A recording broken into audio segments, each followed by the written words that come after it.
So last lecture में हमने cover कर लिया था चैप्टर 1 की सारी एक्सरसाइजेस को। अब हम यहाँ पर डिस्कस करने वाले हैं चैप्टर 2 की एक्सरसाइजेस को। तो सबसे पहले हम स्टार्ट कर लेते हैं एक्सरसाइज 2A से। देखिए इसमें कहा क्या गया है। सबसे पहले फर्स्ट क्वेश्चन को डिस्कस करते हैं, उससे पहले देखते हैं कि ये क्या लिखा हुआ है कि find the zeros of the polynomial, find the zeros of the following quadratic polynomial and verify the relationship between the zeros and the coefficients. अब इसमें करना क्या है, हमें पहले तो ये जो पॉलिनोमियल है इनके जीरोज निकालने हैं और साथ में इनके जीरोस के साथ साथ वो जो रिलेशनशिप आता है कोफिशिएंट्स और साथ में जीरोस का जो रिलेशनशिप होता है उसको भी वेरीफाई करके देखना है। देखिए अगर आपके पास कोई भी पॉलिनोमियल है और वो क्वाड्रेटिक पॉलिनोमियल इस फॉर्म में है, ठीक है, bx प्लस सी, तो इसके बीच में अगर आप इसके कोई भी जीरोस की बात करते हैं, सपोज इसके जीरोस हैं alpha and beta. Alpha and beta मतलब जीरो का मतलब यही होता है कि अगर आप अल्फा की वैल्यू एक्स की जगह रखेंगे तो पूरे पॉलिनोमियल की वैल्यू जीरो हो जाएगी। इसी तरीके से अगर आप बीटा की वैल्यू यहाँ पर रखेंगे तो पूरे पॉलिनोमियल की वैल्यू जीरो हो जाएगी। तो इसमें यह है कि जब भी आपके पास सम ऑफ जीरोस की बात की जाती है, सम ऑफ जीरोस मीन्स अल्फा और बीटा का अगर हम सम की बात करेंगे तो ये हो जाएगा माइनस का बी बाई ए, और प्रोडक्ट ऑफ जीरोस क्या होता है, alpha into B is equal to C by A. हम ये बोल सकते हैं कि सम ऑफ जीरोस होता है minus of coefficient of x divided by coefficient of x square, और प्रोडक्ट ऑफ जीरोस ये होता है कि प्लस का यहाँ पर माइनस यूज नहीं करेंगे हम, ठीक है, constant term divided by coefficient of x square, ये चीज़ होता है। अगर आपको पता है तो बहुत अच्छी बात है, लेकिन अगर आपको नहीं पता है तो मैंने यहाँ पर इस चीज़ को मेंशन कर दिया है। अब हम इससे रिलेटेड क्वेश्चंस को करने वाले हैं। अब ये फर्स्ट क्वेश्चन में क्या दिया गया है, फर्स्ट क्वेश्चन में हमें ये दिया गया है polynomial x square plus 3x minus 10। अब आप देखिए हमारे पास पॉलिनोमियल है P x is equal to x square plus 3x minus 10। जब भी हमारे पास कोई क्वाड्रेटिक पॉलिनोमियल होता है तो इसको हम मिडिल टर्म स्प्लिटिंग मेथड से भी कर सकते हैं। ऑल्दो इसके अलावा और भी मेथड्स होते हैं जिनकी हेल्प से हम कर सकते हैं, लेकिन ये जो मेथड है इससे भी बहुत इजीली हो जाता है ये, ठीक है। मिडिल टर्म स्प्लिटिंग मेथड बोलता क्या है, बस वो ये कहता है कि भाई आपके पास अगर कोई भी मतलब इस तरीके का क्वाड्रेटिक पॉलिनोमियल है तो आपको दो नंबर ऐसे चूज करने हैं कि जिनका सम जो होगा वो होना चाहिए इस नंबर के इक्वल, मतलब जो हमारे पास एक्स का कोफिशिएंट है उसके इक्वल होना चाहिए, दैट इज 3। और साथ में ऐसे दो नंबर चूज करने हैं जिनका सम तो 3 होगा, साथ में प्रोडक्ट कितना होना चाहिए, प्रोडक्ट इसके कोफिशिएंट और इसके कोफिशिएंट का मल्टीप्लीकेशन के बराबर होना चाहिए, that is 1 into minus 10 which is minus 10। तो मतलब हमें ऐसे दो नंबर चूज करने हैं जिनका प्रोडक्ट तो रहेगा -10 लेकिन सम रहेगा 3। ऐसे कौन कौन से नंबर हो सकते हैं, आप खुद सोचिए कि ऐसा हमारे पास सिर्फ एक नंबर हो सकता है। आप देखेंगे तो वो नंबर क्या हो सकता है, एक नंबर तो ये होगा 5 और एक होगा -2, क्योंकि अगर इन दोनों का सम करेंगे तो कितना आएगा, 3 आ जाएगा। इन दोनों का अगर मल्टीप्लाई करेंगे, क्योंकि ये तो प्लस का 5 है और ये माइनस का 2 है, मल्टीप्लाई करेंगे तो प्लस और माइनस माइनस हो जाएगा, 5 इंटू 2 कितना हो जाएगा 10, और इन दोनों का ऐड करेंगे तो 5 - 2 कितना हो गया 3। इसका मतलब ये है कि इस टर्म को अगर आप 5 और 2 में ब्रेक कर देंगे तो आपका आंसर आराम से आ जाएगा। तो 5x माइनस का कितना हो गया 2x, प्लस का 5x माइनस का 2x, और ये टर्म क्या था माइनस का 10, और ये कितना था एक्स स्क्वायर, दैट्स इट। इसी को कहते हैं मिडिल टर्म को स्प्लिट करना। और स्प्लिट करने के लिए जो नंबर्स लिए जाते हैं वो ये दो टाइप के नंबर्स हैं, उनके बीच की जो कंडीशन है वो आपको पता चल गई क्या होती है। ऑल्दो आपने ऐसे क्वेश्चन बहुत पहले भी किए होंगे, लेकिन मैं फिर भी आपको एक एक करके चीज़ें बताता जा रहा हूँ ताकि कोई भी चीज़ अगर आपने नहीं करी है तो आपको इसमें समझ में आती चली जाए। अब हम क्या करेंगे कि इसके अंदर यहाँ पर हम बोल सकते हैं कि एक्स को कॉमन ले लेते हैं। अगर आप एक्स को कॉमन लेंगे तो कितना आएगा, इस केस में अगर आप एक्स को कॉमन लेंगे तो ये हो जाएगा एक्स प्लस 5, ठीक है, इक्वल टू 0 हो गया। और साथ में इसमें हम क्या बोल सकते हैं, इन दोनों नंबर्स के बीच में -2 को कॉमन ले सकते हैं ना, क्योंकि इधर भी माइनस इधर भी माइनस, तो माइनस तो बाहर आ सकता है। साथ में ये भी 2 से डिविजिबल, ये भी 2 से डिविजिबल, तो इसका मतलब माइनस और 2 इन दोनों को कॉमन ले लेते हैं। तो अंदर क्या बचेगा, अंदर सिर्फ बचेगा एक्स। इस केस में क्या बचेगा, यहाँ पर बचेगा प्लस का 5। प्लस का 5 क्यों बचेगा, क्योंकि माइनस आपने बाहर ले लिया तो बचेगा यहाँ पर प्लस, और साथ में आपने 2 भी कॉमन लिया तो मतलब 10 अगर 2 से डिवाइड करेंगे 10 को तो 5 बचेगा, विच इज इक्वल टू 0, ठीक है। अब पूरे इस स्टेटमेंट के अंदर देखिए, इस इक्वेशन के अंदर आप देखेंगे तो यहाँ पर भी x प्लस 5 आ रहा है और इधर भी x प्लस 5 आ रहा है। इसका मतलब हम x प्लस 5 भी दोनों जगह पे कॉमन ले सकते हैं। अगर आप दोनों जगह पर x प्लस 5 कॉमन लेंगे तो इधर क्या बचेगा, जब आपने x प्लस 5 बाहर कर दिया तो यहाँ पर बचा सिर्फ x, और यहाँ पर क्या बचेगा सिर्फ 2, ये हो गया। तो मतलब ये है कि ओवरऑल जो हमारे पास इक्वेशन बनकर आई वो आ गई x plus 5 and then x minus 2 is equal to 0। इससे आप निकाल सकते हैं जीरोस। इससे अगर आप 0 निकालने की कोशिश करेंगे, अगर आप x प्लस 5 को 0 करते हैं, x plus 5 is equal to 0, तो यहाँ पर आंसर क्या आता है, यहाँ पर आंसर आ जाएगा x इज इक्वल टू -5। अगर आप इधर से x minus two is equal to 0 रखते हैं तो यहाँ पर आंसर क्या आएगा, x इज इक्वल टू 2। तो आपके जीरोस क्या है, -5 एंड 2। इसका मतलब ये है कि आप इधर क्या बोल सकते हैं कि भाई हमारे पास अल्फ़ा और बीटा की जो वैल्यूज़ हैं वो क्या है, -5 एंड 2। इनमें से एक को आप अल्फ़ा मान लीजिए, एक को बीटा मान लीजिए। ठीक है। सम ऑफ जीरोस क्या होता है, सम ऑफ जीरो का अभी हमने देखा था कि सम ऑफ जीरोस अगर हम कोफिशिएंट से रिलेट करके देखेंगे तो क्या होना चाहिए, -b/a। इस केस में हमारे पास a की वैल्यू कितनी थी, कोफिशिएंट ऑफ x स्क्वायर है 1, कोफिशिएंट ऑफ x कितना है 3, तो ये b की वैल्यू 3 हो गई। c की वैल्यू कितनी है, -10। इतना क्लियर हो गया। और साथ में हमारे पास अल्फा और बीटा कितने थे, -5 एंड +2। मतलब ये हो गया कि अगर हमें सम ऑफ जीरोस देखना है अल्फा प्लस बीटा, वो कितना होना चाहिए, वो आ जाएगा कितना, यहाँ पर ये हो जाएगा -5 + 2 दैट इज़ -3। और अगर आप देखेंगे माइनस का b/a, अच्छा ये इधर नहीं आ रहा है तो हम एक काम करते हैं, ये हो गया। हाँ, अब आप देखेंगे माइनस का b/a, इसकी वैल्यू कितनी है, इसकी वैल्यू हो जाएगी कितना, 3 which is -3 divided by 1 which is -3। तो फर्स्ट और सेकंड इक्वेशन से आपको क्या आइडिया लगा। अब आप ये बोल सकते हैं ना, फर्स्ट और सेकंड इक्वेशन में alpha plus beta is equal to minus का b/a, ये वेरीफाई हो चुका है। From equation 1 and 2 we can say that alpha plus beta is equal to -b/a। ये पार्ट क्लियर हो गया आपका। अब आ जाते हैं दूसरे पार्ट पे, हमें प्रोडक्ट की भी बात करनी है। अल्फा इंटू बीटा कितना होना चाहिए, अल्फा इंटू बीटा अगर हम करके देखेंगे इन रूट्स की हेल्प से तो वो कितना आएगा, -5 मल्टीप्लाइड बाय 2 दैट इज़ -10। ठीक है। इसके साथ साथ अगर आप देखेंगे कि c/a कितना होता है, विच इज़ -10/1 विच इज़ -10। तो यहाँ पर ये हो गया alpha into beta is equal to कितना हो जाएगा, ये हो जाएगा -10। ये आंसर आ गया, -10 नहीं, c/a, यहाँ पर ये होगा c/a। ठीक है। क्यों c/a होगा, क्योंकि अगर आप इसको थर्ड इक्वेशन का नेम देते हैं और इसको कहते हैं आप, ये आपकी इक्वेशन 4 है, तो from third and fourth equation we can say that alpha beta is equal to c/a। इतना क्लियर हो गया। इस तरीके से हमें इस क्वेश्चन को प्रोसीड करना है। पहले हमें जीरोस निकालने हैं, फिर उन जीरोस को वेरीफाई करना है। ठीक है। अब हम नेक्स्ट वाले क्वेश्चन को डिस्कस करते हैं। तो नेक्स्ट वाले क्वेश्चन में क्या दिया गया है, क्वेश्चन में दिया गया है x² - 2x - 8। अब हमें क्या करना है, इस पॉलिनोमियल को आप देखिए, कहा गया है कि x² - 2x - 8। अब आपको क्या करना है, पहले तो हम जीरोस निकालने हैं। पहले हमारा कैलकुलेशन क्या है, जीरोस निकालने का। ठीक है, फिर वेरिफिकेशन की बात करेंगे।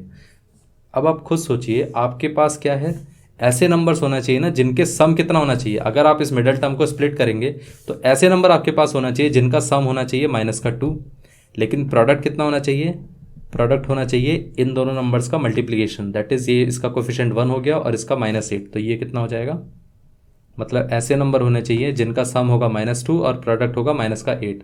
ऐसे कौन से नंबर हो सकते हैं, अब आप खुद सोचिए। यहाँ पर हमारे पास अगर हम -4 लेते हैं और +2 लेते हैं तो क्या हो सकता है, -4 और +2 का मल्टीप्लिकेशन इतना हो गया और यहाँ पर ऐड करेंगे तो -4 हो गया। देखिए, जब भी आपके पास ये दोनों ही माइनस में आते हैं, प्लस में आते हैं, आपको कैसे आइडिया लगेगा, अगर प्रोडक्ट माइनस में आता है इसका मतलब एक नंबर प्लस में होना चाहिए, एक नंबर माइनस में। ठीक है, ये आपको आइडिया लग जाना चाहिए। अगर सम हमारा पॉजिटिव होता है तो इसका मतलब ये है कि जो बड़ा वाला नंबर होगा वो पॉजिटिव होगा, जो छोटा नंबर होगा वो नेगेटिव होगा। लेकिन अगर सम नेगेटिव होता है तो इसका मतलब इनमें जो बड़ा नंबर है वो नेगेटिव होगा और छोटा नंबर जो है वो पॉजिटिव होगा। जैसे इस केस में क्या है, ये बड़ा वाला नंबर क्या होगा, नेगेटिव, क्योंकि यहाँ पर सम -2 था। लास्ट वाले केस में क्या था, सम जो था हमारा पॉजिटिव था, इसलिए हमने जो बिगर नंबर था उसको, जो लार्जर नंबर था उसको हमने पॉजिटिव लिया और दूसरे वाले नंबर को नेगेटिव।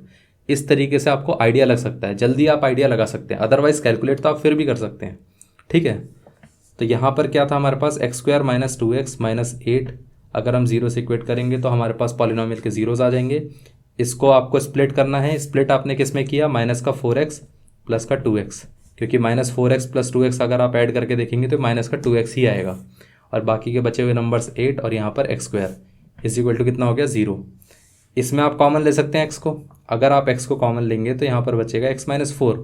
इसमें अगर आप कॉमन लेंगे 2 को तो यहाँ पर कितना बचा, x - 4 that is equal to 0। पूरी इक्वेशन के अंदर एक चीज़ बताइए, दोनों जगह पर क्या कॉमन आ रहा है, x - 4 इधर भी कॉमन आ रहा है और साथ में इधर भी कॉमन आ रहा है। तो इसका मतलब ये है कि x - 4 हमने कॉमन ले लिया। इससे जब x - 4 बाहर निकालेंगे तो बचेगा सिर्फ x। इससे जब x - 4 बाहर आपने निकाला तो यहाँ पर बचा सिर्फ +2। तो इसका मतलब ये है कि so this implies x - 4 multiplied by x plus 2 is equal to 0। इससे आप ये बोल सकते हैं ना कि भाई हमारे पास x की वैल्यू, अगर हम इसको 0 से इक्वेट करते हैं x माइनस 4 को, ठीक है, तो ये कितना होता है x इज इक्वल टू 4, और इसको अगर हम 0 से इक्वेट करते तो ये कितना होता है x is equal to minus का 2। तो ये हमारे दोनों जीरोज हैं। तो एक काम करिए, अल्फा को आप ले लीजिए 4, बीटा को आप ले लीजिए माइनस का 2। इतना क्लियर हो गया। अब ये कहा गया है कि भाई हमें वेरीफाई भी करना है, तो वेरिफिकेशन क्या होगा, वेरीफाई कर लेते हैं इसको कि वेदर ये इसमें मतलब ये जो सम है इक्वेट होगा कि नहीं होगा। अच्छा, वेरिफिकेशन से पहले मैं आपको बता देता हूँ कि ये जो हमारे पास पॉलिनोमियल है इसके अंदर कोफिशिएंट्स क्या होंगे, a की वैल्यू है 1, b की वैल्यू कितनी है माइनस का 2, एंड देन c की वैल्यू है माइनस का 8। ठीक है, अब आपको करना है क्या है, पहले तो सम ऑफ जीरोज लेके देखिए। सम ऑफ जीरोज कितना है, alpha plus beta which is 4 plus minus 2 which is 2। ये क्योंकि प्लस का था, ये माइनस का था, तो यहाँ पर प्लस 4 माइनस 2 मतलब प्लस, यहाँ पर प्लस 2 आएगा। ये तो हमारे पास फर्स्ट इक्वेशन है। सेकंड इक्वेशन क्या होगी, अगर अल्फा प्लस बीटा ये है तो हम एक बार कैलकुलेट करके देखते हैं माइनस का b बाई ए कितना आता है। तो ये माइनस का b की वैल्यू है माइनस 2 डिवाइडेड बाई a की वैल्यू है 1 which is minus of minus 2 कितना हो जाएगा 2, और डिवाइड बाय 1 विच इज़ 2। तो यहाँ पर इक्वेशन 2 हो गई है।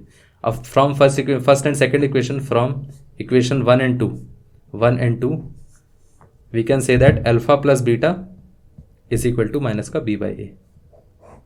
ये पहला वेरिफिकेशन था, इसको हमने वेरीफाई करके देख लिया। अब हम सेकंड पार्ट पे आ जाते हैं। अगर हम इन दोनों को मल्टीप्लाई करेंगे तो क्या होगा, तो अगर आप इसको मल्टीप्लाई करेंगे तो ये हो जाएगा माइनस का 8। अगर आप यहाँ पर c बाई ए लिखते हैं तो ये कितना आएगा, माइनस का 8 बाई 1 विच इज़ माइनस 8। तो हम ये बोल सकते हैं कि ये हमारी थर्ड इक्वेशन हो गई और ये हमारी फोर्थ इक्वेशन हो गई। थर्ड और फोर्थ इक्वेशन से हम क्या बोल सकते हैं कि अल्फा बीटा कितना होना चाहिए, c बाई ए के इक्वल, बिकॉज अल्फा बीटा की वैल्यू भी इतनी आ रही है और c बाई ए की वैल्यू भी इतनी आ रही है। तो यहाँ पर ये दोनों ही वेरीफाई हो गए। लास्ट में आपको बस लिखना है हेंस वेरीफाइड, दैट्स इट। ये था क्वेश्चन का एक पार्ट, ये है जीरोस निकालना, दूसरा पार्ट ये है कि जीरो को वेरीफाई करना। और क्वेश्चन का पर्पज़ ये है कि आपको ये चीज़ समझा देना कि किस तरीके से हम जीरोस को निकालते। अगर आप निकालेंगे भी और आपको पता नहीं है कि आपका सही आया गलत आया जीरोस, तो आप वेरीफाई करके देख लेंगे ना, तो अपने आप ऑटोमेटिकली आपको आइडिया लग जाएगा कि आंसर आपका जो आ रहा था वो सही आ रहा था कि नहीं आ रहा था। ये सबसे अच्छी चीज़ है। मतलब ऐसा ज़रूरी नहीं, अगर आपको वो नहीं भी कहे ना वेरीफाई करने के लिए, तो रफ में एक बार वेरीफाई करके देख लेना, ताकि आपको पूरा क्लियर हो जाए कि भाई हमने जो जीरोस निकाले हैं वो सही आ रहे हैं कि नहीं आ रहे हैं। ठीक है, तो इसे चेक जब रीचेक करते हैं तो ये जो मेथड है वेरिफिकेशन वाला वो आपके काम आ जाता है। इतना क्लियर हो गया। अब हम आ जाते हैं थर्ड क्वेश्चन पे।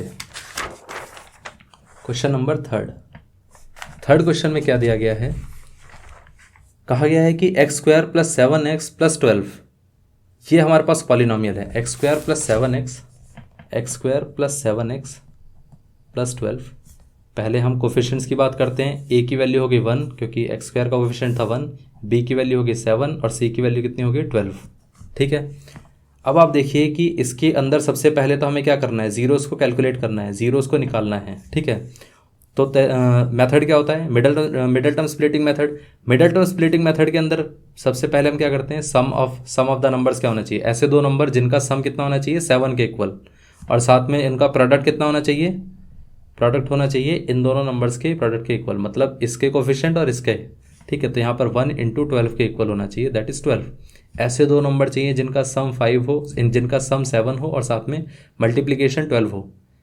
वो दो नंबर क्या हो सकते हैं, अगर आप 5 और 2 लेते हैं तो यहाँ पर क्या हो जाएगा 5 प्लस 2 7, ये सम तो 12 हो सम तो 7 हो जाएगा लेकिन प्रोडक्ट 12 नहीं होगा। लेकिन अगर आप 3 और 4 लेते हैं तो इन दोनों का सम कितना होगा 7 और इन दोनों का मल्टीप्लिकेशन कितना होगा 12। इसका मतलब हमारे पास वो जो नंबर है वो 3 और 4 है और दोनों ही प्लस के हैं, ध्यान रखिएगा। तो इसका मतलब ये है कि x square plus 7x plus 12 को अगर हम 7x को स्प्लिट करते हैं तो यहाँ पर ये हो जाना चाहिए 3x और यहाँ पर ये हो जाना चाहिए 4x और दोनों ही प्लस के रहेंगे। ठीक है, साथ में ये नंबर क्या रहना चाहिए 12 और साथ में ये नंबर रहना चाहिए एक्स स्क्वायर। कई स्टूडेंट्स ने मुझसे ये चीज़ पूछा भी था, क्योंकि कई बार क्या होता है कि अगर आप पुरानी चीज़ें नहीं याद रखते हैं तो उसमें आपको कन्फ्यूजन हो जाता है। तो उन्होंने ये पूछा था कि भाई हम जब इसको स्प्लिट कर रहे हैं 3 और 4 में तो यहाँ पर x क्यों लिख रहे हैं। देखिए, आपने जो स्प्लिट किया है वो मिडिल टर्म का कोफिशिएंट स्प्लिट किया है, x तो उसके साथ रहेगा ही रहेगा क्योंकि आपने x को स्प्लिट कहीं नहीं किया है, सिर्फ कोफिशिएंट को स्प्लिट किया। तो यहाँ पर ये 3x आ गया, 3 आपका कोफिशिएंट आ गया क्योंकि आपने कोफिशिएंट को स्प्लिट कर दिया और साथ में x उसके साथ जो अटैच था वो आ गया। इतना क्लियर हो गया। इसको आपने 0 से इक्वेट किया, ये भी 0 से इक्वेट हो गया। इस केस में हम क्या ले सकते हैं, इस केस में हमारे पास जो होगा वो x कॉमन आ जाएगा और ये कितना हो जाएगा x+3। इस केस में हमारे पास क्या कॉमन आ रहा है, 4 कॉमन आ रहा है, क्योंकि यहाँ पर भी 4 फैक्टर है, इसका भी 4 फैक्टर है, तो ये हो जाएगा 4 और ये बचेगा x और यहाँ पर कितना बचेगा 3। दोनों ही केसेस में आपको पता है कि x+3 और x+3 दोनों ही केसेस में कॉमन आ रहा है, तो हम ये बोल सकते हैं कि x+3 कॉमन ले लीजिए और यहाँ से बचेगा सिर्फ x, क्योंकि आपने x+3 यहाँ से निकाल दिया है। इससे भी आपने जब x+3 निकाल दिया तो आपके पास सिर्फ बचा 4 = 0। तो हम यहाँ से ये बोल सकते हैं, so this implies x+3 multiplied by x+4 should be equal to 0। ठीक है, तो ये कितना हो गया। अब आप इससे जीरोस बता सकते हैं, जीरोस की वैल्यू क्या होगी। अगर आप x+3 को इक्वेट करेंगे 0 से तो यहाँ से कितना आएगा, x = -3। अगर आप x+4 को इक्वेट करेंगे 0 से तो यहाँ से कितना आएगा, x = -4। इसका मतलब ये है कि आपके पास जीरोस कितने हो गए, अल्फा हो गया -3, बीटा कितना हो गया -4। ठीक है, ये आपके आंसर है। इतना क्लियर हो गया। ये तो था हमने कि जीरोस निकाले कैसे। अब उसके साथ साथ हम ये बोल सकते हैं ना कि हमें वेरीफाई भी करना है, कि वेरिफिकेशन भी का भी तो स्टेप हमें करना है ना। तो वेरिफिकेशन के अंदर अल्फा बीटा आ चुका है, ए बी सी तो हमारे पास पहले से ही थे। तो एक काम करिए, सबसे पहले हमें क्या करना पड़ेगा, अल्फा प्लस बीटा करके देख लेते हैं। अल्फा प्लस बीटा कितना है, -3 प्लस -4। -3 और -4 को अगर आप ऐड करते हैं तो ये बचेगा -7। जबकि अगर आप b/a की वैल्यू निकालने जाएंगे तो -b की वैल्यू है 7 डिवाइडेड बाय कितना हो गया 1 विच इज़ -7। तो इक्वेशन 1 और इक्वेशन 2 से क्या आइडिया लगता है, इक्वेशन 1 और इक्वेशन 2 से हमें यह आइडिया लगता है कि इसका जो आंसर होगा वो कितना होना चाहिए, अल्फा प्लस बीटा की वैल्यू कितनी होनी चाहिए, यहाँ पर ये होना चाहिए b/a के इक्वल। इतना क्लियर हो गया, ये होना चाहिए b/a के इक्वल। इसके साथ साथ अब हमें ये देखना है कि भाई ये तो हो गया, ठीक है चलिए ये तो आइडिया लग गया हमें, लेकिन साथ में हमें ये भी तो देखना है ना कि मल्टीप्लिकेशन क्या होगा, प्रोडक्ट ऑफ रूट्स क्या है यहाँ पर हमारे पास। इन दोनों का अगर आप प्रोडक्ट करेंगे तो -3 मल्टीप्लाइड बाय -4 कितना होना चाहिए, 3 × 4 हो जाएगा 12, माइनस माइनस हो जाना चाहिए प्लस। तो ये इक्वेशन हो गया हमारी थर्ड। मल्टीप्लिकेशन ऑफ रूट्स कितना होना चाहिए, प्लस का 12। लेकिन c/a की वैल्यू कितनी है, ये हो जाएगा c की वैल्यू है 12 और यहाँ पर a की वैल्यू है 1, तो ये कितना हो गया 12। तो ये फोर्थ आंसर है। अब आप देखिए दोनों की आंसर कितना आ रहा है, प्लस का 12। इसका मतलब ये है कि alpha into beta is equal to कितना होना चाहिए, c/a। ये भी हो गया, ठीक है। बस आपको यहाँ पर मैंने लिखा नहीं है, आपको बस लिखना पड़ेगा कि फ्रॉम इक्वेशन 1 एंड 2 इसकी वैल्यू इतनी आ चुकी है और फ्रॉम इक्वेशन 3 एंड 4 इसकी वैल्यू इतनी आ गई है। मैं बस बार बार लिख नहीं रहा हूँ क्योंकि मेन चीज़ ये है कि वो बार बार रिपीट ही होता है, तो बस आपको जो समझाना है वो वाला पार्ट बस मैं आपको लिख के दिखा रहा हूँ। इतना क्लियर हो चुका है आपको। अब हम आ जाते हैं क्वेश्चन नंबर 4 पे। क्वेश्चन नंबर 3 तक हमारा क्लियर हो चुका है, क्वेश्चन नंबर 4 को डिस्कस कर लेते हैं। क्वेश्चन नंबर 4 में क्या कहा गया है, क्वेश्चन नंबर 4 के अंदर कहा गया है अगर हमारे पास पॉलिनोमियल है 2x² - x - 6, यहाँ पर a की वैल्यू कितनी है 2, b की वैल्यू कितनी है, इसका कोफिशिएंट अगर -x है ना तो मतलब इसका कोफिशिएंट -1 है, तो ये -1 हो गया और ये c कितना हो गया -6। ठीक है। अब देखिए अगर आपके पास जीरोस कैलकुलेट करने हैं तो आपको क्या करना पड़ेगा, पहले हमें क्या लेना पड़ेगा, ऐसे दो नंबर्स जिनका सम कितना होना चाहिए x के कोफिशिएंट के इक्वल, दैट इज -1। लेकिन प्रोडक्ट कितना होना चाहिए, उन दोनों नंबर्स का जो मल्टीप्लिकेशन है वो कितना होना चाहिए, इन दोनों के प्रोडक्ट के equal, that is 2 multiplied bye -6 which is -12। ऐसे कौन से दो नंबर हो सकते हैं जिनका सम तो -1 होगा और प्रोडक्ट -12 होगा। देखिए 12 के फैक्टर्स क्या हो सकते हैं, 3 और 4 फैक्टर होते हैं 12 के। एक काम करिए, अब आप खुद सोचिए 3 और 4 में कौन सा नेगेटिव होना चाहिए। सम अगर नेगेटिव आ रहा है तो इसका मतलब जो बड़ी वाला वैल्यू है वो नेगेटिव होनी चाहिए, तो विच इज़ -4 नेगेटिव होना चाहिए और साथ में प्लस का 3 होना चाहिए। इन दोनों का मल्टीप्लिकेशन -12 हो जाएगा और इन दोनों का एडिशन -1 हो जाएगा। इतना क्लियर हो गया। अब आ जाते हैं यहाँ पर, इसको कैलकुलेट करना शुरू करते हैं। 2x² - x - 6 is equal to 0। इसको आप स्प्लिट कर सकते हैं दो पार्ट्स में, ये हो जाएगा -4x प्लस का 3x और यहाँ पर ये हो गया -6 और यहाँ पर ये हो गया 2x² इज इक्वल टू 0। इसके अंदर अगर आपने 2x कॉमन ले लिया, क्योंकि यहाँ पर देखिए 4 में भी 2 कॉमन आ सकता है, इसमें भी 2 कॉमन आ सकता है, साथ में x भी दोनों में कॉमन आ सकता है, तो यहाँ पर टोटल हमें 2x कॉमन लेना पड़ेगा। बचेगा क्या, जब आप 2 बाहर ले लेंगे x को भी बाहर ले लेंगे तो बचेगा यहाँ पर सिर्फ x। इधर से आपने x को ले लिया, साथ में यहाँ पर आपने 2 को भी कॉमन ले लिया, तो बचा कितना 2 बचा, तो ये हो जाएगा -2। इस केस में क्या कॉमन आ सकता है, सिर्फ 3 कॉमन आ सकता है, क्योंकि इधर भी 3 है और यहाँ पर भी 3 इसका फैक्टर है 6 का, तो मतलब ये है कि हम इसमें से 3 कॉमन ले सकते हैं क्योंकि दोनों में ही 3 प्रेजेंट है। तो ये हो गया x, और यहाँ से आप 3 को अगर हटाएंगे तो 3 से डिवाइड करेंगे तो कितना आएगा -2 विच इज़ इक्वल टू 0। अब पूरी इक्वेशन के अंदर देखिए x - 2 दोनों में x - 2 कॉमन आ रहा है, तो यहाँ पर x - 2 हमने कॉमन ले लिया। बचा कितना 2x, क्योंकि इधर से x - 2 बाहर ले लेंगे तो बचेगा 2x, और यहाँ से x - 2 बाहर ले लेंगे तो बचेगा कितना 3 इज इक्वल टू 0। अब आप यहाँ से बोल सकते हैं ना कि भाई x - 2 multiplied by 2x plus 3 is equal to 0। अगर आप इस इक्वेशन को 0 से इक्वेट करते तो आपके पास x की वैल्यू आती है 2। अगर आप इस इक्वेशन से को 0 से इक्वेट करते तो आपके पास वैल्यू आती है x इज इक्वल टू -3/2। इसका मतलब आपके पास जो रूट्स हैं वो कितना हो गया, अल्फा इज इक्वल टू 2 और बीटा इज इक्वल टू -3/2। एक रूट आपके पास 2 आया, दूसरा रूट आपके पास -3/2 आया। इतना क्लियर हो चुका है। अब हमें करना क्या है, हमें वेरीफाई करना है। ये तो हो गया जीरोस कैलकुलेट करने का तरीका। अब आपको क्या करना है, वेरीफाई करके भी देख लेते हैं क्या होता है। तो सबसे पहले हमें क्या करना पड़ेगा, सम ऑफ रूट्स कितने हैं, विच इज 2 + -3/2। 2 एलसीएम ले लेंगे तो कितना होगा 4 - 3, तो ये हो जाएगा 1/2। इतना आया, ठीक है, ये 1/2 आ गया। इसको हम इक्वेशन 1 लिख देते हैं। इसके साथ साथ हमें करना क्या है, यहाँ पर माइनस का b/a, ये देखना है ना कि ये वाली वैल्यू इस -b/a के इक्वल है कि नहीं। तो पहले हम -b/a की वैल्यू निकाल के देखते हैं। तो -b कितना है, ये हो जाएगा -b की वैल्यू है -1, और यहाँ पर a कितना है 2, तो माइनस ऑफ माइनस कितना हो जाएगा +1, और यहाँ पर ये हो जाएगा 2। तो ये सेकंड इक्वेशन आ गई। फर्स्ट और सेकंड इक्वेशन से क्या होगा, फ्रॉम इक्वेशन 1 एंड 2 कितना हो गया, फ्रॉम इक्वेशन 1 एंड 2 यहाँ पर ये हो जाएगा alpha plus beta is equal to -b/a। इतना आंसर हो गया। इतना क्लियर है, ये आंसर आ गया फर्स्ट वाला।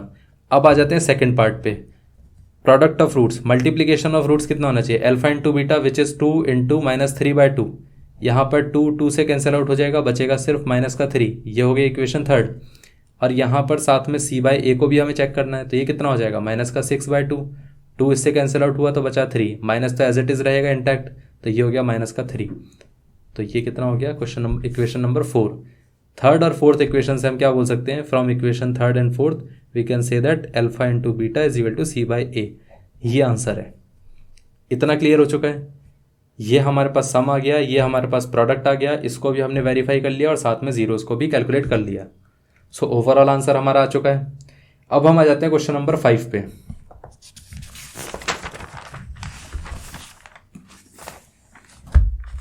क्वेश्चन नंबर 5 के अंदर क्या दिया गया है, क्वेश्चन नंबर 5 सीबीएसई में आया हुआ था। अच्छा, क्वेश्चन नंबर 4 भी सीबीएसई में आ चुका है वैसे।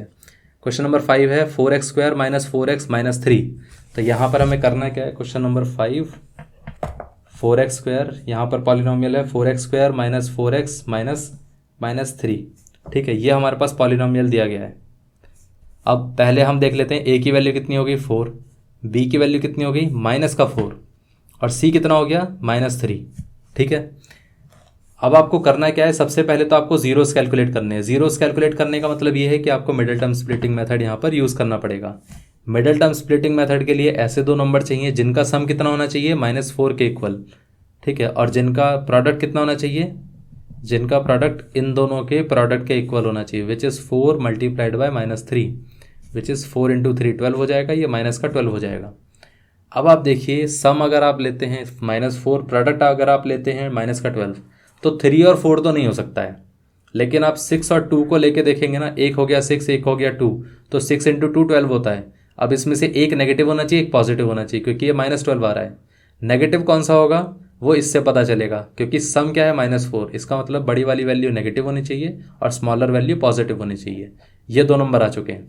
अब आप इसको इस तरीके से लिख सकते हैं 4x² - 4x - 3। 4x को ब्रेक कर देते हैं, स्प्लिट कर देते हैं, -6x और +2x के बीच में, और ये बाकी के नंबर एज इट इज़ रहेंगे 4x² और -3। इतना क्लियर हो गया। इसमें आप क्या कर सकते हैं, 2 कॉमन ले सकते हैं, लेकिन 2 के साथ साथ x भी कॉमन आ सकता है। तो यहाँ पर बचेगा 2x और यहाँ पर बचेगा -3। इसमें कुछ भी कॉमन नहीं आ रहा है। कुछ कॉमन नहीं आता है ना, तो हम सिर्फ 1 कॉमन ले लेते हैं। 1 कॉमन लेंगे तो क्या हो जाएगा 2x - 3, क्योंकि 1 सबका ही वो है, फैक्टर है। ठीक है, तो इसीलिए हम यहाँ पर 1 ले लेते हैं। अगर कुछ कॉमन नहीं आ रहा तो 1 ले लेंगे। 2x - 3, 2x - 3, दोनों ही केसेस के अंदर 2x - 3 कॉमन आ रहा है। तो इसका मतलब ये है कि 2x - 3 को कॉमन ले लीजिए। बचेगा कितना, इधर बचेगा 2x, इधर बचेगा 1। तो पहले इसको लिख लेते हैं 2x, और यहाँ पर बचा 1, ये हो गया 0। यहाँ से हम बोल सकते हैं 2x minus 3 and 2x plus 1 is equal to 0। इस इक्वेशन से हमें एक चीज़ तो पता चलती है कि अगर मैं इस पार्ट को 0 से इक्वेट कर देता हूँ तो यहाँ पर आंसर आएगा x इज इक्वल टू 3/2। अगर हम इस पार्ट को इक्वेट करते हैं 0 से तो यहाँ पर x की वैल्यू कितनी आएगी, माइनस का 1/2। तो ये दो हमारे पास रूट्स आ गए। तो हम ये बोल सकते हैं कि एक रूट हमारे पास क्या हो गया 3/2, दूसरा रूट हो गया माइनस का 1/2। ये हमारे रूट्स आ चुके हैं। इतना क्लियर हो गया। अब रूट्स आ चुके हैं तो रूट्स को वेरीफाई भी करना पड़ेगा। तो वेरिफिकेशन कैसे होगा, वेरीफाई करके देख लेते हैं। वेरीफाई करते वक्त हमें करना क्या है, वेरीफाई करते वक्त पहले तो हमें लेना है alpha plus beta. Alpha plus beta की वैल्यू कितनी होगी, चलिए चेक करके देखते हैं। अल्फा प्लस बीटा की वैल्यू कितनी होनी चाहिए, ये अल्फा है ये बीटा है, इन दोनों का अगर हम ऐड करेंगे तो दोनों के बीच में जो डिनोमिनेटर है वो तो सेम है। इस तरीके से ऐड कर लेते हैं, ठीक है। तो यहाँ पर डिनोमिनेटर इनका सेम है तो ये 2 हो गया, ये हो जाएगा 3 और ये माइनस का 1, क्योंकि माइनस और प्लस इन दोनों को मल्टीप्लाई करेंगे तो माइनस ही आएगा, ठीक है। तो ये ऑलरेडी -1 ही रह जाएगा। यहाँ पर ये हो गया 3 - 1 कितना हो गया 2 डिवाइडेड बाय 2, ये दोनों कैंसिल आउट होके देंगे 1। इतना क्लियर हो गया। ये था हमारी फर्स्ट इक्वेशन। सेकंड इक्वेशन क्या होगी, अगर हम -b/a को भी कैलकुलेट करके देखें तो कितना आता है। तो -b/a का मतलब कितना है, b कितना था -4, a भी a था +4, तो -4 डिवाइडेड बाय +4, लेकिन b के बाहर भी माइनस लिखा हुआ है तो ये हो जाएगा -4, ठीक है। माइनस माइनस कितना हो जाएगा, प्लस हो जाएगा, +4/4, ये कैंसिल आउट हो गया, 1 बचा और यहाँ पर आंसर आ गया 1। तो सेकंड इक्वेशन में भी यही आ रहा है। तो इन दोनों इक्वेशन से आप क्या बोल सकते हैं कि alpha plus beta is equal to minus का b/a। ये पहला पार्ट हमारा वेरीफाई हो चुका है। अब आ जाते हैं सेकंड पार्ट पे। सेकंड पार्ट में क्या कहा गया है कि अगर हमारे पास अल्फा प्लस नहीं, ये फर्स्ट पार्ट था। सेकंड पार्ट में कहा गया है कि अल्फा इंटू बीटा की वैल्यू देखिए कितना होगा, तो वो हो गया 3/2 मल्टीप्लाइड बाय -1/2, माइनस बाहर आ जाएगा, 3 × 1 कितना हो गया 3, 2 × 2 कितना हो गया 4। ये हमारे पास थर्ड इक्वेशन है। अब आप देखिए कि c/a की वैल्यू कितनी है, c कितना है -3, a कितना है 4, तो ये हो जाएगा -3 डिवाइडेड बाय 4 दैट इज -3/4। इसमें तो कुछ भी कॉमन नहीं आ रहा, कुछ भी चीज़ कैंसिल आउट नहीं होगी, तो ये इक्वेशन 4 हो गई, ठीक है। इक्वेशन 4 और इक्वेशन 3 इन दोनों से अगर आप चेक करके देखेंगे तो आपको पता चलेगा कि alpha beta is equal to कितना है c/a। Alpha into beta is equal to c/a, ये उसकी वैल्यू है। इतना क्लियर हो चुका है। तो यहाँ तक हमें क्लियर हो गया क्वेश्चन 5 तक। अब हम आ जाते हैं क्वेश्चन 6 पे। इसी तरीके से हमें क्वेश्चन 6 भी करना है। क्वेश्चन 6 भी 2008 में आया था। ऐसे क्वेश्चन ज़्यादातर कहीं ना कहीं एक आध क्वेश्चन ज़रूर आता है CBSE के अंदर, नॉर्मली वो दे देते हैं कोई ना कोई क्वेश्चन ऐसे ही टाइप का। सो ये चीज़ क्या है कि यहाँ पर क्या कहा गया है क्वेश्चन नंबर 6 में, 5x² - 4 - 8x। तो ये है 5x²,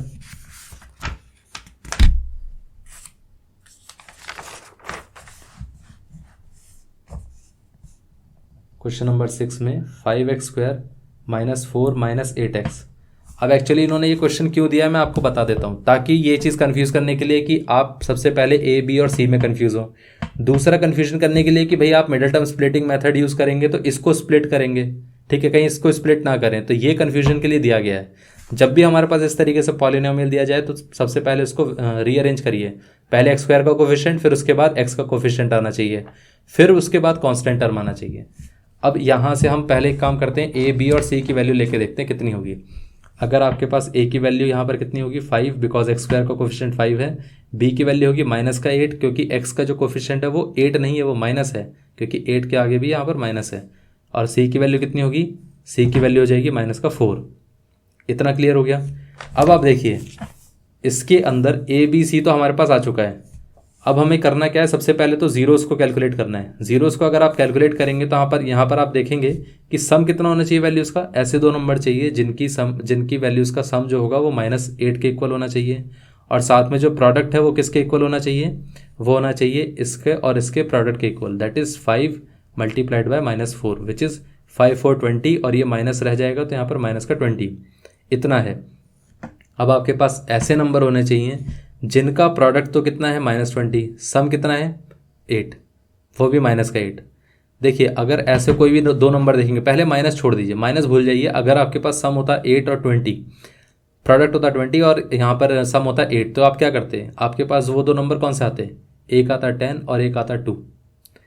10 और 2 के साथ आप क्या कर सकते हैं, अगर आपके पास यहाँ पर माइनस का 10 होगा, क्योंकि सम कितना है नेगेटिव, तो नेगेटिव वैल्यू जो बड़ी वैल्यू होगी वो नेगेटिव होनी चाहिए। तो अब आप देखिए कि माइनस का 10 प्लस का 2, इन दोनों का सम कितना हो गया -8, और यहाँ पर प्रोडक्ट कितना हो गया, इन दोनों को मल्टीप्लाई करेंगे तो -20 आ गया। इसका मतलब ये है कि हम 8x को किस में ब्रेक कर सकते हैं, इसको ब्रेक कर सकते हैं माइनस का 10x में और साथ में प्लस का 2x में, और बाकी का नंबर एज इट इज़ रहेंगे। ठीक है, और ये हो गया इक्वल टू 0। यहाँ पर आप क्या कॉमन ले सकते हैं, आप 5 कॉमन तो ले ही सकते हैं इसमें, लेकिन साथ में x भी कॉमन ले सकते हैं। तो बचा कितना, इस केस में अगर आप 5x कॉमन लेंगे तो यहाँ पर सिर्फ बचेगा x। इस केस में अगर आपने 5 कॉमन ले लिया और साथ में x भी कॉमन ले लिया तो बचेगा सिर्फ 2, और वो भी माइनस का। इस केस में आप क्या कॉमन ले सकते हैं, सिर्फ और सिर्फ 2, क्योंकि दोनों में ही ये इसमें भी 2 फैक्टर है और इसमें भी 2 फैक्टर है। तो यहाँ पर 2 हमने कॉमन ले लिया तो बचा कितना, x - 2 इज इक्वल टू 0। अब यहाँ से हम क्या बोल सकते हैं, x - 2 दोनों में कॉमन है, तो ये हो गया x - 2, और ये कितना हो गया 5x + 2। ये यहाँ पर 5x + 2 कैसे आया, अगर आप इसमें x - 2 निकाल देते हैं तो बचेगा यहाँ पर कितना 5x, यहाँ से x - 2 निकाल देंगे तो बचेगा कितना 2, विच इज़ इक्वल टू 0। अब इसको अगर आप 0 से इक्वेट करेंगे तो कितना आएगा आंसर, x की वैल्यू आ जाएगी 2। इसको अगर आप 0 से इक्वेट करेंगे तो x की वैल्यू कितनी आएगी, ये हो जाएगी -2/5। ये दो आंसर है। इससे हमें ये पता चलता है जो हमारे रूट्स हैं वो कितने हैं, अल्फा इज इक्वल टू 2 हो गया और बीटा इज इक्वल टू कितना हो गया -2। एक को हमने अल्फा ले लिया, एक को हमने बीटा ले लिया। अब हम क्या करते हैं, इसको वेरीफाई करना शुरू करते हैं। वेरीफाई करके देखिए कि कितना आता है। वेरिफिकेशन में सबसे पहले हम क्या करते हैं, अल्फा प्लस बीटा निकालते हैं। अल्फा प्लस बीटा कितना हो गया 2 प्लस -2/5। अब इसका नीचे जो डिनोमिनेटर है वो तो 1 होगा क्योंकि यहाँ पर कुछ नहीं दिया गया था। अब आप 1 और 5 का एलसीएम लेंगे तो कितना आएगा, 5 आ जाएगा। 5 अगर हमारा एलसीएम आया तो यहाँ पर ऊपर कितना आएगा, ये हो जाएगा 10 और ये तो एज इट इज़ रहेगा -2 विच इज़ 8/5। ये आता है हमारे पास first equation. Alpha plus beta कितना आया 8/5, वो भी प्लस का। अब हमें ये देखना है कि b/a माइनस का b/a, ये हमें देखना है। तो पहले हम माइनस लिख देते हैं। b की वैल्यू कितनी है -8, तो ये हो गया -8। a कितना है 5। अब माइनस ऑफ माइनस कितना हो जाएगा, प्लस हो जाएगा, प्लस का 8/5। ये हमारे पास इक्वेशन कौन सी होगी 2। इन दोनों ही इक्वेशन से हमें क्या आइडिया लगता है, इन दोनों इक्वेशन से हमें ये आइडिया लगता है कि भाई हमारे पास अल्फा प्लस बीटा कितना हो गया माइनस का b/a। इससे हम वेरीफाई करके देख सकते हैं। ठीक है, बस आप लिख देना कि from equation 1 and 2 we can say that alpha plus beta is equal to -b/a। ये वेरीफाई हो गया। अब हम दूसरे पार्ट को वेरीफाई करके देखते हैं। दूसरे पार्ट में क्या क्या कहा गया है, एक पार्ट तो ये होता है, दूसरा पार्ट होता है alpha into beta. Alpha into beta को हम देखें तो 2 × -2/5 है, 2 × -2/5। इनको मल्टीप्लाई करेंगे आप तो पहले माइनस को हम बाहर रख देते हैं। 2 × 2 कितना हो गया 4 /5। ये इक्वेशन को हम बोल सकते हैं 3। इसके साथ साथ आपको क्या करना है, c/a को देखना है। c/a की वैल्यू कितनी है, c हो जाएगा -4, a कितना हो गया 5। तो ये देखिए ये भी -4/5 आ रहा है, ये भी -4/5 आ रहा है। तो थर्ड और फोर्थ इक्वेशन से आप क्या बोल सकते हैं, थर्ड और फोर्थ इक्वेशन से आपको ये आइडिया लगेगा कि alpha into beta is equal to कितना है c/a के इक्वल। इतना क्लियर हो गया। तो यहाँ पर ये वाला भी आंसर आ गया। ठीक है, वेरीफाई भी हो गया, साथ में हमने जीरोस को भी कैलकुलेट कर लिया। तो ये था हमारा क्वेश्चन नंबर 6। अब आ जाते हैं क्वेश्चन नंबर 7 पे। क्वेश्चन नंबर 7 में क्या कहा गया है, 2x² - 11x + 15। ये भी क्वेश्चन नंबर 6 के जैसा ही है। तो क्वेश्चन नंबर 7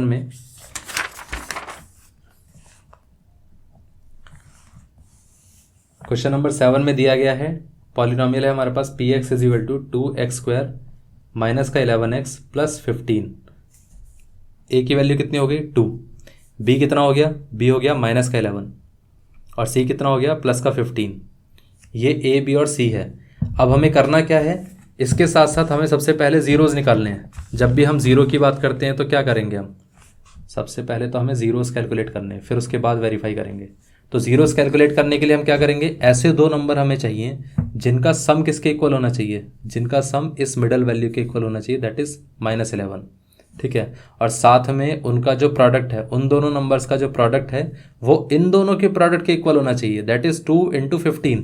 तो यहाँ पर 2 × 15 के प्रोडक्ट के इक्वल होना चाहिए, दैट इज़ 30।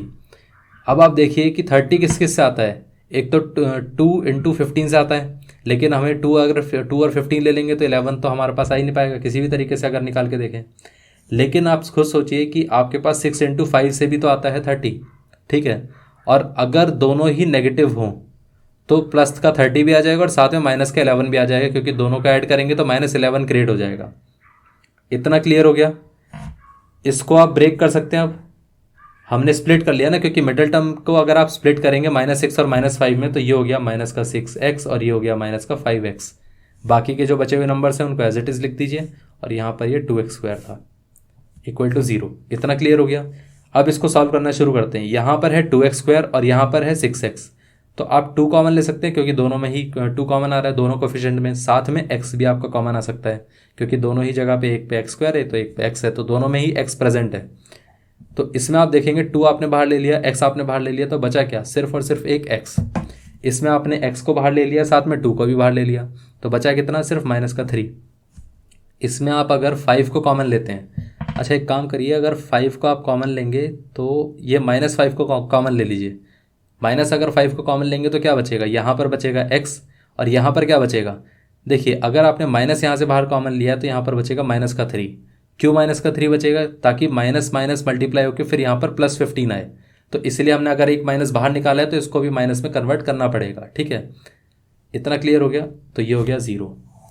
अब हम क्या करते हैं, इन दोनों के बीच में आप नोटिस करेंगे तो x-3 इधर भी आ रहा है, इधर भी x-3 आ रहा है, तो इसका मतलब ये है कि x-3 दोनों में कॉमन है, तो इसको हमने कॉमन ले लिया।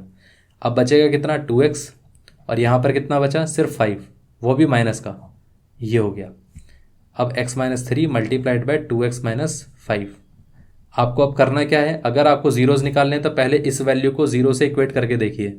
इसको आप 0 के बराबर रखेंगे तो यहाँ पर x की वैल्यू आएगी 3, और इसको अगर आप 0 के इक्वल रखेंगे तो यहाँ पर x की वैल्यू कितनी आएगी? 5/2। इसका मतलब अल्फ़ा कितना है हमारे पास? 3, बीटा कितना है हमारे पास? 5/2। ये तो हमारा था जीरोस निकालने का तरीका। अब हम जीरोस निकालने के साथ साथ क्या करेंगे? वेरिफिकेशन।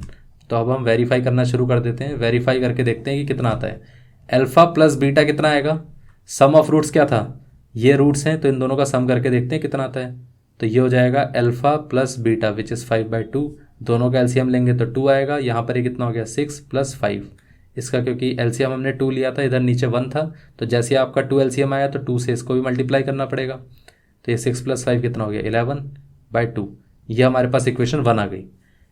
अब अल्फ़ा प्लस बीटा के साथ साथ क्या देखना होता है हमें? माइनस का b/a की वैल्यू भी देखनी होती है। माइनस का b/a, b कितना है? -11। So minus of -11 divided by कितना है? a है 2। माइनस माइनस कितना हो गया? प्लस, तो प्लस का 11/2। ये हो गया इक्वेशन नंबर 2।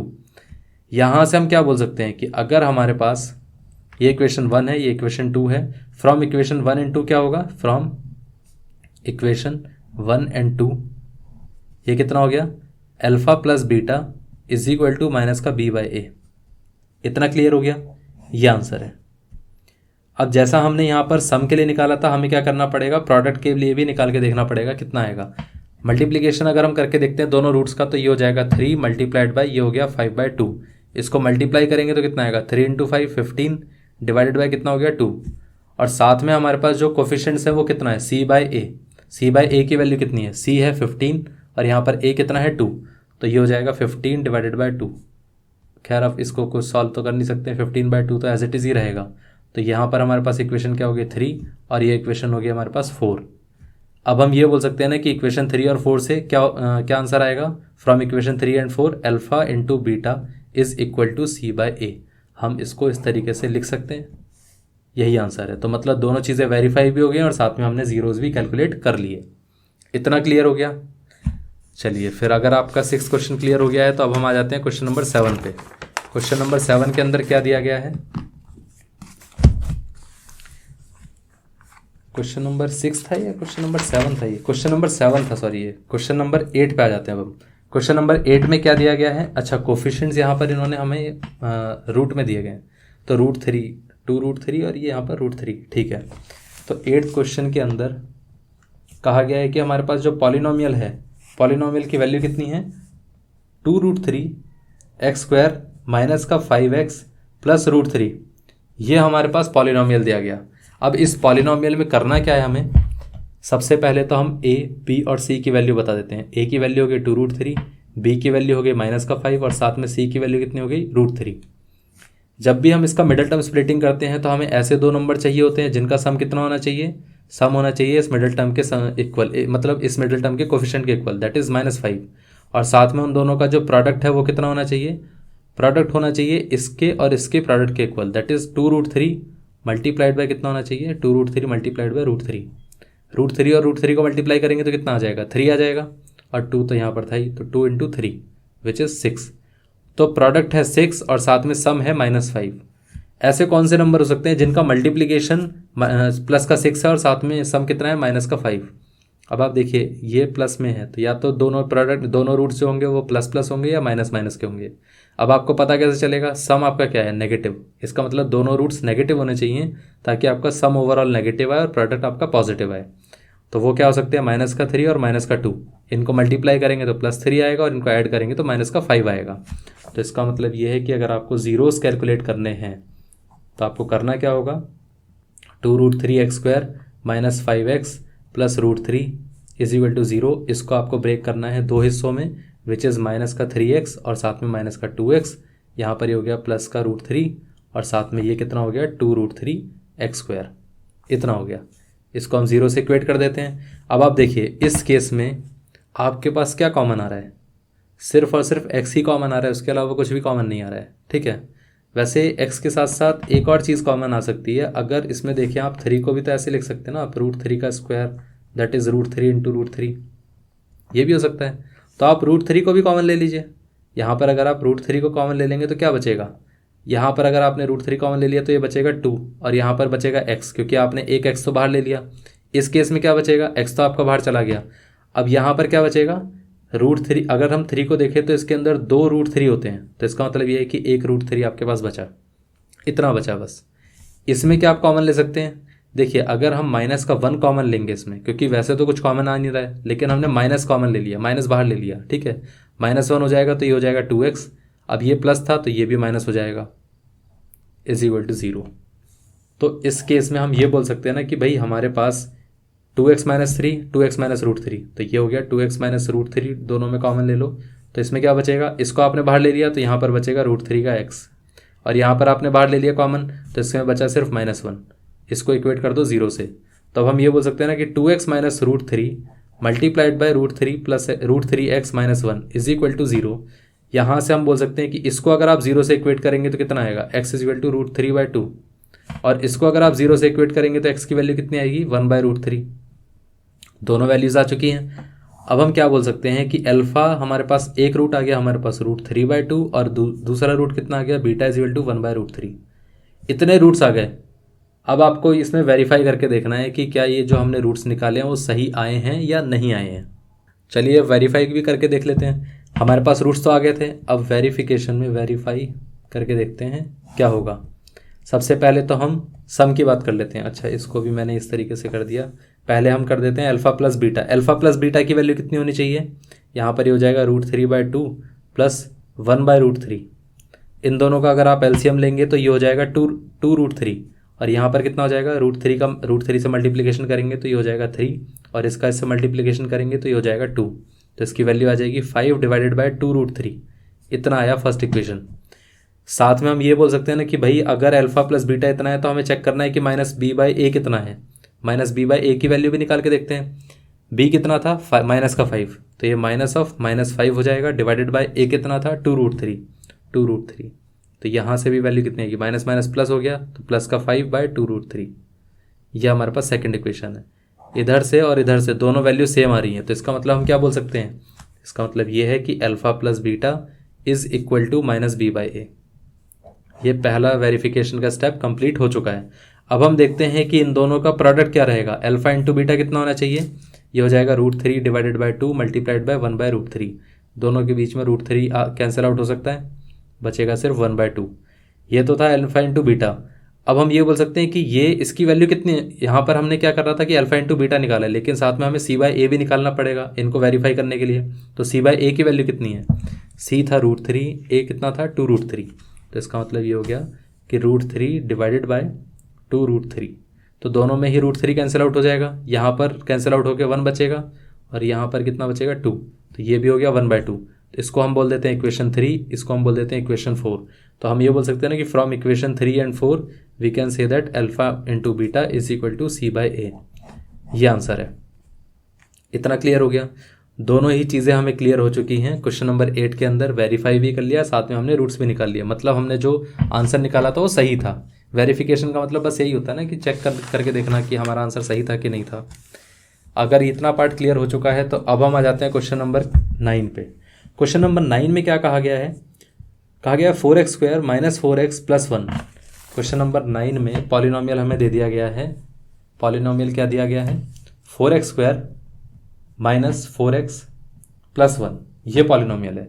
और कहा गया है कि सबसे पहले तो हम इसका a b और c लिख देते हैं। a b कितना है -4 और साथ में c की वैल्यू कितनी है 1। ठीक है, अब कहा गया है कि इसके पहले रूट्स वही चीज़ है, दोनों जीरोज़ निकालने और साथ में वेरीफाई करना है। तो सबसे पहले अगर हम जीरोज़ निकालने जाएंगे तो जीरोज़ निकालने के लिए सबसे पहला स्टेप क्या होता है, हमें ऐसे दो नंबर चाहिए, क्योंकि मिडिल टर्म स्प्लिटिंग करनी है हमें, तो हमें ऐसे दो नंबर चाहिए जिनका सम कितना होना चाहिए, जिनका सम इस मिडिल टर्म के इक्वल होना चाहिए, दैट इज़ -4। ठीक है, सिर्फ इस मिडिल टर्म के कोफिशिएंट के इक्वल होना चाहिए।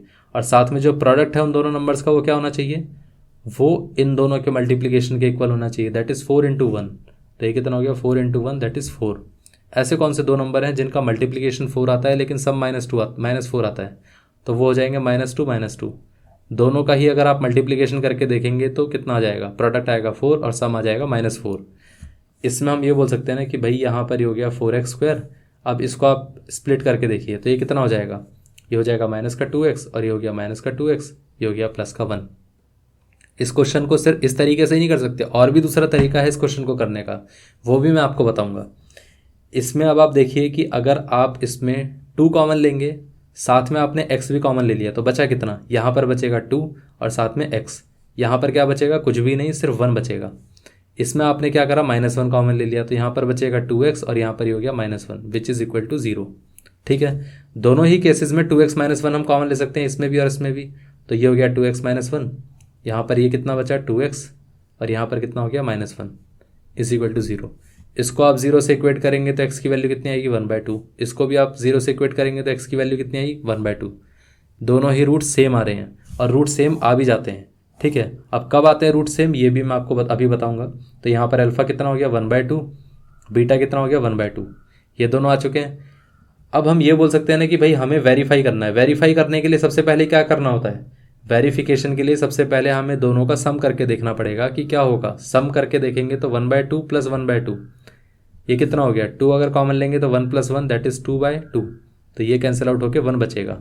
इसको हम बोल देंगे इक्वेशन 1। अब हम यहाँ पर ये बोल सकते हैं माइनस का b/a कितना होना चाहिए, b कितना था -4, तो ये -4 डिवाइडेड बाय 4, माइनस माइनस कितना हो गया प्लस, तो ये हो जाएगा प्लस का 4 डिवाइडेड बाय 4, 4 से 4 कैंसिल आउट हो गया विच इज़ 1। तो यहाँ पर आंसर कितना आ गया 1। इसको हम कहते हैं सेकंड इक्वेशन। तो ये फर्स्ट इक्वेशन, ये सेकंड इक्वेशन। तो इन दोनों ही इक्वेशन से हम क्या बोल सकते हैं कि alpha plus beta should be equal to -b/a। ठीक है, ये वाला तो वेरीफाई हो चुका है, ये वेरिफिकेशन का स्टेप कंप्लीट हो चुका है। दूसरा स्टेप क्या था, अगर हम इन दोनों के प्रोडक्ट्स लेके देखते हैं तो वो कितना आएंगे। तो अल्फा इंटू बीटा कितना हो गया 1/2 मल्टीप्लाइड बाय 1/2 दैट इज़ 1/4, क्योंकि 1 × 1 1 हो जाएगा, 2 × 2 4 हो गया।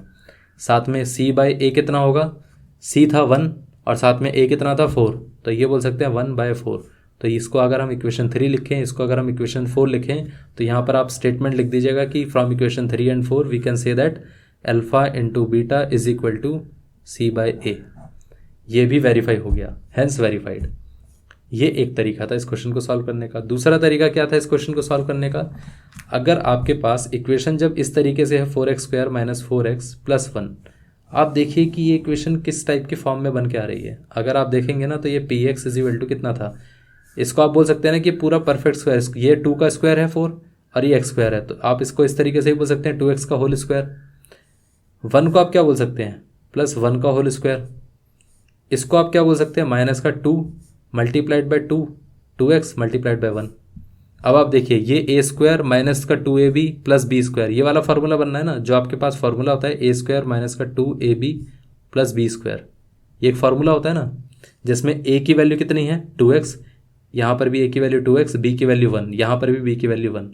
तो a² - 2ab + b² का फार्मूला क्या होता है, a - b का होल स्क्वायर, यही होता है। तो हम पूरी इक्वेशन को इस तरीके से भी तो लिख सकते थे, a की जगह हम क्या लिखेंगे 2x माइनस b की जगह हम क्या लिखेंगे 1, इसका whole square which is equal to 0। यहाँ से आपको क्या पता चलता है, यहाँ से हमें ये पता चलता है कि 2x - 1 को अगर हम 0 से इक्वेट करेंगे तो x इज इक्वल टू 1/2 आएगा। अब क्योंकि ये परफेक्ट स्क्वायर बनना था तो मतलब ये दोनों ही जो रूट्स थे वो 1/2 आ रहे थे, दोनों इक्वल रूट्स और 1/2 आ रहे हैं। तो इसका मतलब ये है कि हमारे पास यहाँ पर अल्फा 1/2 आ गया, साथ में बीटा भी 1/2 आ गया। जब भी आपके पास पूरा परफेक्ट स्क्वायर बने तो आपके पास दो रूट सेम आएंगे, तो यहाँ पर अल्फा और बीटा की वैल्यू 1/2 आ गई। इस तरीके से भी हम कैलकुलेट कर सकते थे। अब हम इस तरीके से अगर कैलकुलेट करते तो इसी तरीके से हमारा आंसर भी आता। मेन चीज़ यही है कि आप कैसे भी करना चाहें आपका जो जीरोस हैं वो सेम आएंगे, ठीक है। और ये तरीका गलत नहीं है, ऐसा नहीं कि ऐसा कोई हार्ड एंड फास्ट रूल नहीं है कि आपको मिडल टर्म स्प्लिटिंग मेथड से ही करना है, ठीक है। आप किसी भी तरीके से कर सकते हैं। इतना पार्ट क्लियर हो चुका है। तो हमारा क्वेश्चन नंबर 9 कंप्लीट हो चुका है। अब हम आ जाते हैं क्वेश्चन नंबर 10 पे। 10, 11 और 12 आज हम 12 तक ही करेंगे, फिर नेक्स्ट लेक्चर में हम बाकी की चीज़ों को कवर करेंगे। क्वेश्चन नंबर 10 में क्या दिया गया है? क्वेश्चन नंबर 10 में कहा गया है कि भाई आपके पास जो पॉलिनोमियल है px, उसकी वैल्यू है 3x² - x - 4। तो पहले हम क्या करते हैं, कोफिशिएंट्स को लिखते हैं। कोफिशिएंट इसका हो गया 3, b कितना हो गया -1 और c कितना हो गया -4, ठीक है। अब हमें करना क्या है कि इसके अंदर px है ना, px में एक काम करिए, पहले हमें ज़ीरोज़ निकालने हैं। तो ज़ीरोज़ निकाल के देखिए कितने आते हैं। जब आप इसके ज़ीरोज़ निकालने जाएंगे तो सबसे पहले हमें दो नंबर ऐसे लेने पड़ेंगे जिनका सम कितना होना चाहिए, इस मिडल टर्म के कोफिशिएंट के इक्वल, दैट इज़ -1, और साथ में उनका प्रोडक्ट कितना होना चाहिए, इन दोनों के प्रोडक्ट के इक्वल, दैट इज़ 3 × -4, ठीक है। तो यहाँ पर कितना हो गया -12। ऐसे कौन से दो नंबर हो सकते हैं जिनका सम -1 और -12 का प्रोडक्ट होना चाहिए? जब आप मल्टीप्लाई करने जाते हैं तो प्रोडक्ट कितना आता है, यहाँ पर अगर कोई भी दो नंबर का मल्टीप्लिकेशन करिए 3 और 4, तो इनका मल्टीप्लिकेशन कितना होता है, 12 होता है। लेकिन इनमें से अगर सम की बात करें तो वो -1 आना चाहिए। -1 कब आ सकता है, अगर लार्जर वैल्यू नेगेटिव हो और स्मॉलर वैल्यू पॉजिटिव हो। तो ये हो गया +3 एंड -4। बहुत बढ़िया, ये तो हमें यहीं से हिंट मिल रहा था, ठीक है। तो इसको हम बोल सकते हैं कि यहाँ पर ये कितना हो गया, एक हो गया -4x और एक हो गया +3x, ठीक है। और बाकी के जो नंबर्स बचे हैं उसको एज इट इज़ लिख दीजिए और इसको 0 से इक्वेट कर दीजिए, ठीक है। तो यहाँ पर क्या आएगा, अब हम इसको बोल सकते हैं इसमें x कॉमन लीजिए, क्योंकि इसके अलावा और कोई कॉमन आएगा ही नहीं। तो अगर आप x कॉमन ले लेते हैं तो यहाँ पर बचेगा 3 और x आपने बाहर ले लिया तो एक बचा x, इधर x आपने बाहर ले लिया था तो बचा कितना -4। इधर आप क्या बोल सकते हैं, कुछ भी कॉमन नहीं है तो 1 ले लीजिए, तो ये हो गया 3x - 4 that is equal to 0, ठीक है। इस केस में 3x - 4 अगर आप कॉमन लेते हैं, 3x - 4 दोनों ही केसेस में 3x - 4 आपने कॉमन लिया तो यहाँ पर बचेगा x और यहाँ पर कितना बचा +1 दैट इज़ इक्वल टू 0। इस केस में अगर आप इसको इक्वेट करते हैं 0 से तो यहाँ पर x की वैल्यू आएगी 4/3, और इसको अगर आप 0 से इक्वेट करेंगे तो x की वैल्यू कितनी आएगी -1। इतना क्लियर हो गया। अब दोनों ही केसेस में जब आपने देखा तो यहाँ से आंसर कितना आया, एक रूट तो आ गया 4/3, दूसरा रूट आ गया -1। ये आपके रूट्स हैं, आपके रूट्स आ चुके हैं। अब हम इन्हीं रूट्स के बेसिस पे वेरीफाई करेंगे, तो वेरीफाई भी करके देख लेते हैं। वेरीफाई करने के बाद क्या आंसर आना चाहिए, वेरीफाई करके हमें ये पता चलता है कि सम ऑफ रूट्स क्या होगा, सम ऑफ रूट्स की वैल्यू कितनी है, ये हो जाएगा सम ऑफ रूट्स, इन दोनों का सम करिए 4/3 + -1 दैट इज़, यहाँ पर ये हो गया, इसका एलसीएम अगर हम लेंगे क्योंकि नीचे भी तो 1 ही है, तो इसका मतलब ये है कि 4, ये हो गया एलसीएम 3 और यहाँ पर ये कितना हो गया 3 इससे मल्टीप्लाई हुआ तो ये कितना हो जाएगा 4 - 3 दैट इज़ 1 / 3। ये इक्वेशन हमारी 1 आ गई, ठीक है। अब आप ये बोल सकते हैं कि भाई हमारे पास माइनस का b/a निकालना है हमें, क्योंकि अल्फा प्लस बीटा को b/a के इक्वल देखना है कि चेक करके देखना है कि आता है कि नहीं आता है। -b/a कितना है, ये माइनस ऑफ b की वैल्यू है -1 और साथ में a कितना है 3 दैट इज़ माइनस प्लस हो गया +1 / 3। तो ये हमारे पास equation second from equation 1 and 2, यहाँ पर ये कितना आया answer, alpha plus beta is equal to minus का b/a, ये आंसर है। इतना क्लियर हो गया। अब हम आ जाते हैं क्वेश्चन नंबर, मतलब अब हम दूसरे पार्ट पे आते हैं कि वेरिफिकेशन तो हमारा हो चुका है। अब हम दूसरे पार्ट को देखेंगे तो ये हो गया alpha into beta is equal to कितना है, अल्फा इंटू बीटा कितना होना चाहिए c/a के इक्वल, ठीक है। अच्छा अल्फा इंटू बीटा पहले हम निकाल के देखते हैं, अल्फा इंटू बीटा कितना आ रहा है, अल्फा इंटू बीटा आएगा 4/3 मल्टीप्लाइड बाय -1, -1 से मल्टीप्लाई करेंगे तो ये माइनस का 4/3 हो जाएगा। ये इक्वेशन 3 हो गई हमारी। हम c/a को भी देख लेते हैं, c है हमारे पास -4, a है हमारे पास 3, तो इसमें तो कुछ कॉमन ही नहीं आ रहा है, तो ये तो एज इट इज़ ही रहेगा, दैट्स इट। इक्वेशन 3 और 4 से आपको क्या आइडिया लग रहा है। अब आप ये बोल सकते हैं ना कि from equation 3 and 4 we can say that alpha into beta is equal to c- is equal to plus का c/a। ये भी वेरीफाई हो गया, ये भी वेरीफाई हो गया, दोनों वेरीफाई हो चुके हैं। सो ये क्वेश्चन हमारा कंप्लीट हो चुका है। अब हम इससे रिलेटेड तो नहीं है, लेकिन अब हम नेक्स्ट क्वेश्चन पे आ जाते हैं, वो थोड़ा सा डिफरेंट है। अब 11th और 12th क्वेश्चन, बस इसके बाद यहाँ पर हम इस लेक्चर को ख़त्म कर देंगे, फिर नेक्स्ट लेक्चर में डिस्कस करेंगे। क्वेश्चन नंबर 11 में क्या दिया गया है, 5x² + 10x। यहाँ पर कोफिशिएंट जो कांस्टेंट टर्म है वो मिसिंग है, मतलब वो है ही नहीं यहाँ पर। तो जब भी आपको इस तरीके से पॉलिनोमियल दिया जाए तो ये हो गया 5x² + 10x। जब आपके पास दो टर्म हो ना तो आपको मिडिल टर्म स्प्लिटिंग करने की ज़रूरत नहीं पड़ेगी, बिना मिडिल टर्म के स्प्लिटिंग के भी हो सकता है ये। ऑल्दो अगर आप चाहें तो स्प्लिटिंग कर सकते हैं, लेकिन नहीं भी चाहेंगे ना तो भी हो सकता है। पहले हम एक काम करते हैं, कोफिशिएंट लिख देते हैं। इसका कोफिशिएंट क्या होगा, इसका कोफिशिएंट होगा 5 और b का कोफिशिएंट क्या होगा, b हो जाएगा 10। लेकिन c कितना होगा, क्योंकि c प्रेजेंट नहीं है। अगर देखिए यहाँ पर हम लिखते हैं ना, x के आगे कोई कोफिशिएंट नहीं लिखते, अगर हम x एज इट इज़ लिख देते हैं तो होता है b हमारे पास 1। लेकिन अगर x वाला टर्म ही नहीं होता तो हमारे पास कोफिशिएंट हो जाता 0। तो इसका मतलब ये है कि यहाँ पर टर्म ही नहीं है, तो इसका मतलब c हमारा 0 रहेगा। इतना क्लियर हो गया। तो ये था हमारे पास पॉलिनोमियल। अब हमें क्या करना है, इसके ज़ीरोज़ निकालने हैं। तो ज़ीरोज़ निकालने के लिए करना क्या पड़ेगा, तो एक काम करिए, इस पॉलिनोमियल को लिखिए। जब भी दो टर्म आती हैं सबसे ज़्यादा इजी इसी केस में होता है। इसमें आप 5 कॉमन ले सकते हैं, दोनों केसेस में आप 5 कॉमन ले सकते हैं। दोनों में x भी कॉमन आ रहा है, तो ये हो गया x, और यहाँ पर ये कितना हो गया, यहाँ पर ये हो जाएगा x। इसमें x बचा और इसमें क्या बचा, सिर्फ 2। इसको 0 से इक्वेट कर दिया हमने। अब देखिए एक चीज़ बताइए, अगर हम यहाँ पर हमारे पास वेरिएबल कौन कौन से हैं, इसको हम 0 से इक्वेट कर नहीं सकते, इसको हम कर सकते हैं। अगर आप 0 से इसको इक्वेट करेंगे तो 0 ही आंसर आएगा x। इसको अगर आप 0 से इक्वेट करेंगे तो कितना आएगा, x आ जाएगा -2। इसका मतलब ये है कि आपके पास जो दो रूट्स आए वो कितना है, अल्फा इज इक्वल टू 0 और बीटा इज इक्वल टू कितना आ गया, -2। हम करते क्या है, हमारे पास कोई दो फैक्टर्स आते हैं ना, दो वेरिएबल वाले फैक्टर्स आते हैं, जितने भी हमने क्वेश्चन में किया। अब आप देखिए हर क्वेश्चन के अंदर क्या था, आपके पास दो वेरिएबल्स आ रहे थे, दो अलग अलग टाइप के फैक्टर्स, उसको आप 0 से इक्वेट कर रहे थे। इसमें क्या हुआ, हमारे पास 3 फैक्टर्स आ रहे हैं, 3 फैक्टर्स में एक कांस्टेंट टर्म है। ऑब्वियस सी बात है, जब क्वाड्रेटिक इक्वेशन होगी तो 3 फैक्टर्स अगर आपके आ रहे होंगे ना तो उसमें से एक आध कांस्टेंट ही होगा, अदरवाइज 3 जीरोस तो नहीं पॉसिबल हो सकते। लेकिन बाकी दोनों वेरिएबल है, ये भी वेरिएबल ये भी वेरिएबल। इसको जैसे हमने 0 से इक्वेट करके देखेंगे तो आंसर कितना आ रहा था, इसको जब हमने 0 से इक्वेट किया तो 0, इसको 0 से इक्वेट करेंगे तो 2 उधर चला जाएगा, तो यहाँ पर बचेगा -2। तो अल्फा और बीटा हमारे पास आ चुके हैं। अब हमें इसको वेरीफाई करना है। वेरीफाई करके देखिए कितना आंसर आएगा। वेरीफाई करने में सबसे पहले हमें अल्फा प्लस बीटा निकाल के देखना है कितना आएगा। अल्फा प्लस बीटा हो गया 0 प्लस -2, तो यहाँ पर ये आंसर कितना आ जाएगा, -2। और साथ में हमें क्या करना है, alpha into beta. Alpha into beta कितना होना चाहिए, मतलब इन दोनों का प्रोडक्ट। अल्फा इंटू बीटा हो गया 0 मल्टीप्लाइड बाय -2। अगर 0 का किसी के साथ मल्टीप्लाई करेंगे तो ये 0 आएगा। ये तो अल्फा प्लस बीटा और अल्फा इंटू बीटा कर दिया। अच्छा, ये अल्फा प्लस बीटा तो कर दिया, लेकिन माइनस का b/a मैंने चेक ही नहीं किया। माइनस का b/a कितना होगा, b की वैल्यू है 10, तो ये -10 डिवाइडेड बाय a कितना है 5 इससे कैंसिल आउट होके बचेगा -2, दैट इज -2। तो यहाँ पर माइनस का b/a कितना आ गया, -2। तो ये हमारे पास इक्वेशन 2 ले लेते हैं, ये equation 1। From equation 1 and 2 we can say that alpha plus beta is equal to minus का b/a। ये वेरीफाई हो गया। इसके साथ साथ हम c/a को भी निकाल के देखते हैं। c कितना था, कुछ था ही नहीं, 0।